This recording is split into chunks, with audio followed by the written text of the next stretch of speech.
दोस्तों, राधे राधे, हरे कृष्णा। चीकोज रेसिपीज़ में एक बार फिर से आपका स्वागत है।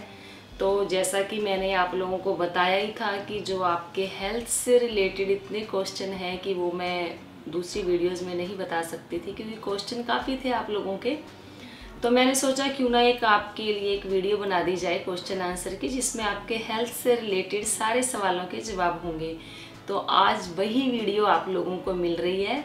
तो मैं पूरी कोशिश करूंगी कि आप सभी के सवालों के जवाब देने की।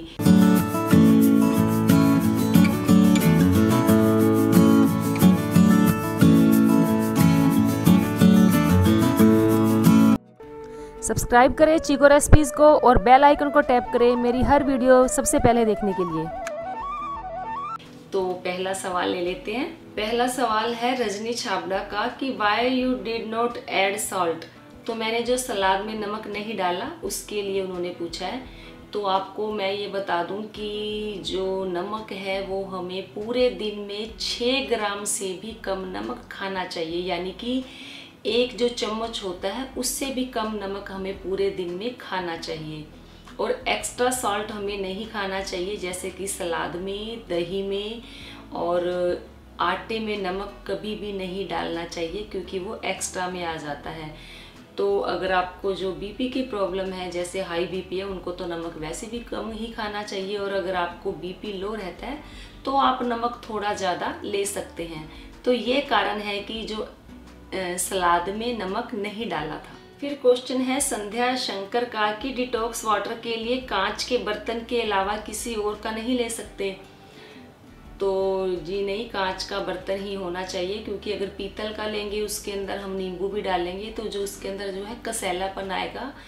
पीतल के बर्तन में कहते हैं कि नींबू दूध डालने से वो जहर का काम करते हैं। और स्टील के बर्तन में भी अगर आप डिटॉक्स वाटर बनाएंगे तो उसका जो टेस्ट है वो ख़राब हो जाएगा, वो बिल्कुल अच्छा नहीं लगेगा। अगर आपके पास कांच का बड़ा बाउल है तो आप उसके अंदर बना सकते हैं, लेकिन बर्तन चाहिए कांच का ही। अगर कांच का बर्तन नहीं है तो आप चीनी मिट्टी का कोई बर्तन ले सकते हैं। फिर क्वेश्चन है मिस वर्मा का कि पीरियड में कौन सी एक्सरसाइज योग करना सही है।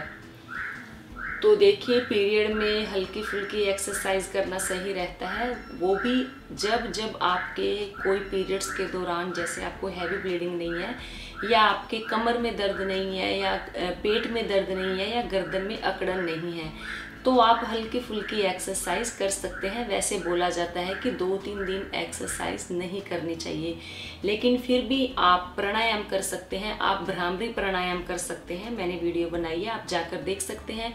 आप उज्जाई प्राणायाम कर सकते हैं। उज्जाई प्राणायाम मैंने आपको नहीं बताया, तो उसका भी मैं आपको जल्दी ही बता दूंगी। आप उज्जाई प्राणायाम भी कर सकते हैं, अनुलोम विलोम भी कर सकते हैं, और 1-2 हल्के फुल्के योगासन है वो भी आप कर सकते हैं। जैसे मार्जरी आसन कर सकते हैं आप पीरियड्स के दौरान, कटी चक्र आसन कर सकते हैं, बद्ध कोणासन भी कर सकते हैं पीरियड्स के दौरान, क्योंकि ये जो आसन है ये बिल्कुल हल्के फुल्के हैं, ये आप कर सकते हैं। वैसे जल्दी ही मैं जो पीरियड्स में करने वाले योगासन है उसकी वीडियो में जल्दी ही लेकर आऊंगी। फिर क्वेश्चन है प्रीति चेची का। उन्होंने बोला कि आपका जो वेट है वो 45 kg है फ्रॉम लास्ट 8 ईयर से, तो आपको अपना वजन बढ़ाना है।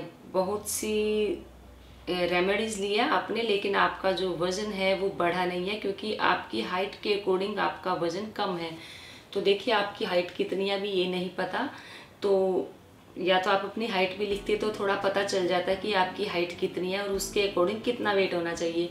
फिर आपने लिखा कि आप हेल्दी हैं, मतलब कि सेहत स्वस्थ हैं, तो वो तो एक सबसे अच्छी बात यही होनी चाहिए कि हेल्दी ही रहना चाहिए। फिर आपने ये नहीं बताया कि आपकी एज कितनी है, थोड़ा आप ये डिटेल में बता देते तो मुझे थोड़ा बताना आसान हो जाता। तो आप थोड़ा डिटेल में बताएं ताकि जो नेक्स्ट वीडियो है उसमें मैं आपके इस सवाल का जवाब दे सकूं। फिर क्वेश्चन है पारना चटर्जी का कि आप रात को कितने बजे सोते हैं और सुबह कितने बजे उठते हो, please reply. I am really inspired by your lifestyle. तो राधे राधे, हरे कृष्णा। तो जी, पहली बात तो आप मेरे से इंस्पायर हैं, तो आपका बहुत बहुत धन्यवाद, और आपको भी राधे राधे, हरे कृष्णा। तो देखिए ऐसा नहीं है कि मैं रात को जल्दी सो जाती हूँ। मैं कई बार रात को मुझे 11 भी बज जाते हैं, कई बार 12 भी बज जाते हैं, लेकिन कहते हैं कि रात को 9-10 बजे के करीब मैक्सिमम 10 साढ़े 10 बजे तक सो जाना चाहिए। तो कई बार सोया भी जाता है, कई बार 11 भी बज जाते हैं, कई बार 12 भी बज जाते हैं। तो सर्दियों में मुझे जल्दी उठना अच्छा लगता है, तो मैं कार्तिक मास में जो है 4:30 बजे ही उठ जाती हूँ। तो नींद मेरी पूरी हो जाती है। जैसा कि मैंने वीडियो में बताया ही था कि योग करने से आपकी जो नींद की है वो क्वांटिटी तो कम हो जाती है और क्वालिटी अच्छी हो जाती है। तो अगर आप भी योग करेंगे तो आप देखेंगे कि आपने जो 2-3 घंटे की नींद है ना, वो आपकी सफिशिएंट होती है। क्योंकि जो 2-3 घंटे जो आप गहरी नींद सोएंगे तो आपको लगेगा कि आपने एक अच्छी नींद ली है, एक भरपूर नींद ली है। तो आप भी योगा करें और एक अच्छी नींद लें, नींद की क्वालिटी बढ़ाएं, क्वांटिटी घटाएं। फिर क्वेश्चन है गोपाल पेंटिंग वर्क्स का कि आपने जो भी प्राणायाम बताए हैं सब बीपी से कनेक्ट है, तो क्या मैं कर सकता हूँ या नहीं, या कोई साइड इफ़ेक्ट्स तो नहीं होंगे, प्लीज़ बताएं। तो देखिए, अगर आप एकदम स्वस्थ हैं, आपको कोई बीपी की प्रॉब्लम नहीं है, तो आप हर प्राणायाम कर सकते हैं। जिन लोगों का बीपी हाई रहता है उनको जो प्राणायाम है जैसे कपालभाति है वो थोड़ा धीरे धीरे करनी है। अनुलोम विलोम भी धीरे धीरे करना है और रुक रुक कर करना है। ऐसा नहीं कि लगातार करते चले जाओ, ऐसा नहीं है। तो जैसे आपको 5 मिनट में 300 बार करने हैं तो उसे थोड़ा रोक रोक कर या थोड़ा धीरे धीरे करें। हर्निया की प्रॉब्लम है तो उसे भी धीरे धीरे ही करना होगा। हार्ट की प्रॉब्लम है तो भी आपको धीरे धीरे ही करना होगा। अगर आपको कोई प्रॉब्लम नहीं है तो आप बिल्कुल अच्छे से प्राणायाम कर सकते हैं। फिर क्वेश्चन है गुनगुन ठाकुर का कि मुझे बहुत ज़्यादा कोल्ड रहता है, जुकाम बहुत परेशान करता है, पूरा दिन रात में बहुत परेशान रहती हूँ। तो अगर आपको जुकाम रहता है तो इसका मतलब ये है कि आपकी जो बॉडी में वो अग्नि तत्व जो है वो कम है, उसकी मात्रा कम है। क्योंकि हमारा जो शरीर है वो 5 तत्व से बना होता है, तो आप में अग्नि तत्व की कमी है, इसीलिए आपको जुकाम बना रहता है। तो आप इसके लिए प्राणायाम करें। वो अनुलोम विलोम थोड़ा ज़्यादा करना चाहिए और आपको हस्त पादासन करना चाहिए कि सीधे खड़े हो जाएं, हाथ को ऊपर लेकर जाएं, फिर सांस छोड़ते हुए अपने हाथों को ज़मीन पर लगाएं। तो ये है हस्तपादासन। इसका वीडियो भी मैंने डाला ही है हस्तपादासन का, तो आप उस वीडियो में जाकर देख सकते हैं कि हस्तपादासन किस प्रकार से किया जाएगा। फिर आप शवासन कर सकते हैं और मत्स्यासन भी कर सकते हैं। नेक्स्ट वीडियो आएगी उनमें मैं आप सबको बता दूंगी। फिर आपको करनी है एक अग्नि मुद्रा। जब आप अग्नि मुद्रा करेंगे तो जो आपका जो कोल्ड और कफ होता है आपको उसमें आपको आराम मिलना शुरू हो जाएगा। अग्नि मुद्रा आपको कैसे करनी है, दोनों अंगूठों को मिलाना है, हथेलियों को मिलाना है और आपको इस तरीके से करना है। दिन में 2-3 बार आप करें 4-4 मिनट के लिए। तो अगर आप ये मुद्रा करेंगे तो आप देखेंगे कि आपको जो जुकाम है उसमें काफ़ी फर्क पड़ा है। तो फिर क्वेश्चन है शुभी सक्सेना का कि ऑयली स्किन के लिए समर केयर टिप्स बताएं प्लीज़। तो जल्दी ही इन पर भी वीडियोज़ में लेकर आऊँगी। तो फिर भी आपको बता देती हूँ कि आप अपनी स्किन पर जो लेमन जूस है यानी कि नींबू का रस है वो लगा सकते हैं, या जैसे गर्मियां हैं, गर्मियों में आप मुल्तानी मिट्टी लगाएं। मुल्तानी मिट्टी में आप गुलाब जल डालें, थोड़ा सा नींबू का रस डालें। संतरे भी आ ही रहे हैं तो आप संतरे का रस डालकर भी अपनी स्किन पर अप्लाई कर सकते हैं। फिर क्वेश्चन है अंजू कुलश्रेष्ठा का कि पूरा प्राणायाम के लिए कितना समय देना चाहिए। तो पूरा प्राणायाम करने के लिए अगर प्रॉपर तरीके से किया जाए तो आधा घंटा लग जाता है, लेकिन आप अपने शारीरिक सामर्थ्य के अनुसार करें कि जैसे शुरू में थोड़े थोड़े टाइम के लिए करें। जैसे मैंने बोला कि कपालभाति 5 मिनट में 300 बार करनी चाहिए, लेकिन जैसे अभी गर्मियाँ आ रही है तो आपको थोड़ा धीरे धीरे करना चाहिए। अनुलोम विलोम भी कम करने चाहिए। आपको अपना जो टाइम है वो धीरे धीरे बढ़ाना चाहिए, ना कि एकदम से ही जैसे आज आपने शुरू किया और आपने एकदम से ज़्यादा टाइम के लिए कर लिया, तो इससे आपको कमर दर्द हो सकती है, जैसे गर्दन में दर्द, बाजुओं में, ये सब दर्द हो सकता है। तो आप अपना जो टाइम है वो थोड़ा थोड़ा बढ़ाएं तो ज़्यादा अच्छा रहेगा। फिर क्वेश्चन है शिवानी गुप्ता का कि दी ये जो चाय है एलर्जी भी ठीक करती है क्या। मुझे गले में एलर्जी रहती है सीजन चेंज में, और जो ये रेड चंदन है वो कौन सा है, इसको कौन सा वाला चंदन बोलकर लाना चाहिए, प्लीज़ दी जरूर बताना। तो जो 2 टी में डालने के रह गए हैं वो भी बता दो। और जो 2 चीज़ें, हाँ, और 2 चीज़ें जो चाय में डालने वाली रह गई हैं वो भी बता दीजिए। तो वो भी आपको जल्दी ही बता दूंगी कि उसमें और क्या क्या आपको डालना है। तो हाँ जी, ये चाय है, एलर्जी भी ठीक करेगी। और वैसे अगर आपके गले में एलर्जी रहती है तो आप प्राणायाम करें, प्राणायाम ज़्यादा इफ़ेक्टिव होंगी। चाय तो इफ़ेक्टिव है ही है, लेकिन प्राणायाम भी आपके लिए बहुत फ़ायदेमंद होंगे। जो लाल चंदन है, आप पंसारी की दुकान पर जाकर बोल देना कि लाल चंदन पाउडर जिसके जो हमें खाने के लिए यूज़ करना है वो आपको दे देगा। फिर क्वेश्चन है किरण हरीश का कि अगर सुबह की वीडियो है तो एक दिन पहले दोपहर और शाम की वीडियो है तो सुबह, और ये चाय का काफ़ी सामान तो हमारे पास नहीं है। मुझे तो पानी की आदत है, बहुत है, पर मैं बचपन से ही चाय नहीं पीती और बहुत पीती हूँ, पर बीपी लो रहता है, मुझे भूख कम लगती है, पर नमकीन खाने का बहुत मन करता है। थोड़ा सा कुछ नमकीन खा लेती हूँ तो ठीक लगता है, पर मेरा टाइम से खाना नहीं हो पाता है। आलस के मारे कुछ करने का मन ही नहीं करता। क्या ये जो डाइट आपने बताई है मैं भी कर सकती हूँ, क्योंकि मेरा बीपी लो रहता है। तो अगर आपका बीपी लो रहता है तो आप ये डाइट प्लान कर सकती हैं। आप रात को जैसे 20 किशमिश लें और भिगो दें, सुबह उठ के उन्हें खाली पेट खाएं, तो जो आपका बीपी है वो ठीक हो जाएगा। आप प्राणायाम करें धीरे धीरे करके। और आपने जो डाइट के लिए पूछा है तो आप ये डाइट प्लान कर सकते हैं। जैसे सलाद मैंने आपको बोला है तो आप उसके अंदर नमक डालकर खाएंगे तो आपका जो बीपी है वो ठीक रहेगा। और आप उस सलाद में दही डालकर भी खा सकते हैं। फिर बात करते हैं जो आप मैंने सब्जी और चपाती बताई है, तो आप चपाती भी वो खा सकते हैं, वो हेल्दी है।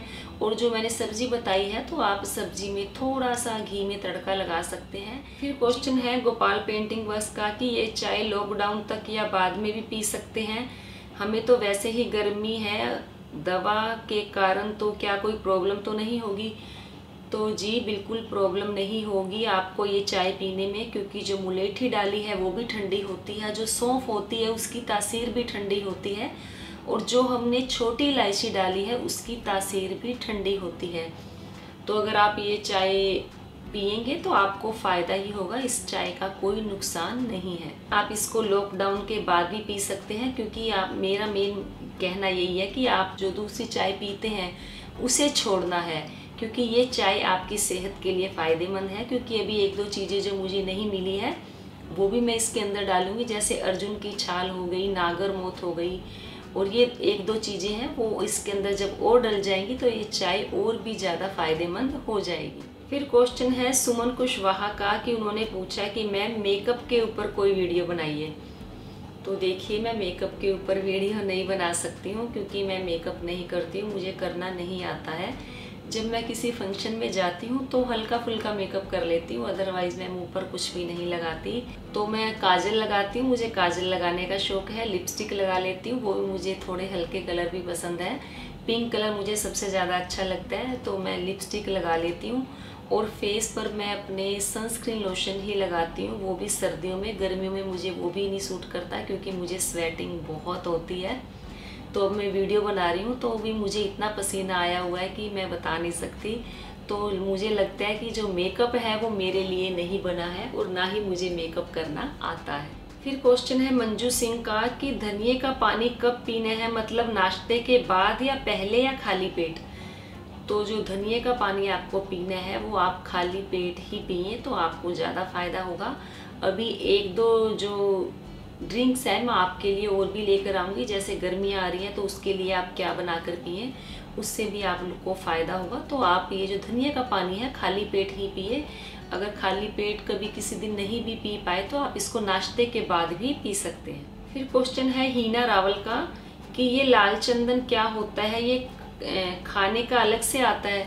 तो आप पंसारी की दुकान पर जाना, उनसे बोलना कि लाल चंदन पाउडर हमें दे दो, हमें खाने के लिए चाहिए, तो वो आपको दे देंगे। वैसे लाल चंदन पाउडर का फेस पैक भी बनाया जाता है, जिसका फेस पैक बनाया जाता है वही लाल चंदन पाउडर हमें चाय में यूज़ करना है। फिर क्वेश्चन है निशा गर्ग का कि क्या हम चाय ये वाली गर्मियों में पी सकते हैं? तो जी बिल्कुल, आप ये वाली चाय गर्मियों में पी सकते हो। फिर क्वेश्चन है रमा शर्मा का कि ये मिट्टी की हांडी आपने कहाँ से ली? तो तो ये जो मिट्टी की हांडी मैंने ली थी स्वदेशी शॉप से ली थी, लेकिन आजकल आपको ये कहीं भी मिल जाएगी। आजकल मिट्टी के बर्तन काफ़ी मिलते हैं। फिर क्वेश्चन है प्रीति चेची का कि उन्होंने पूछा कि आप सब्जी को 1-2 घंटे पहले क्यों भिगोते हो? आपने सात्विक सलाद में भी सब्जी को भिगोया था, एनी स्पेसिफिक रीज़न? तो जी बिल्कुल, सब्जियों को इसलिए पहले भिगोया था कि मुझे उन सब्जियों को छिलके समेत खाना था, यानी कि छिलके सहित खाना था। तो इसलिए मैंने उन सब्जियों को भिगोया, क्योंकि उनके छिलकों में जो कीटाणु होते हैं, जो जर्म्स होते हैं, ताकि 2 घंटे अगर हम उन्हें पानी में भिगो देंगे तो वो कीटाणु रहित तो हो जाएंगे। इसीलिए मैंने उन्हें 2 घंटे पानी में भिगोया। अगर आपको छिलका उतार कर खाना है तो आप उसे आधा घंटा पहले भिगोएं और उसे अच्छे से धोएं। फिर क्वेश्चन है नीरू का, उन्होंने भी यही पूछा कि वेजिटेबल्स को भिगोने का क्या कोई स्पेसिफिक रीज़न होता है? तो आपने सुन ही लिया कि उसका स्पेसिफिक रीज़न यही होता है कि हमें उसके जो जर्म्स होते हैं वो ख़त्म करने होते हैं, या जो कीटाणु हैं उन्हें ख़त्म करना होता है। फिर क्वेश्चन है ललिता साहू का कि आपने ये हांडी कहाँ से ली? हांडी हाई फ्लेम में कुक कर सकते हैं? तो आपने यही पूछा है कि मेरे पास लाल मिट्टी की हांडी है, इंस्ट्रक्शन दिया है कि लो फ्लेम में कुक करें, तो प्लीज़ बताएं।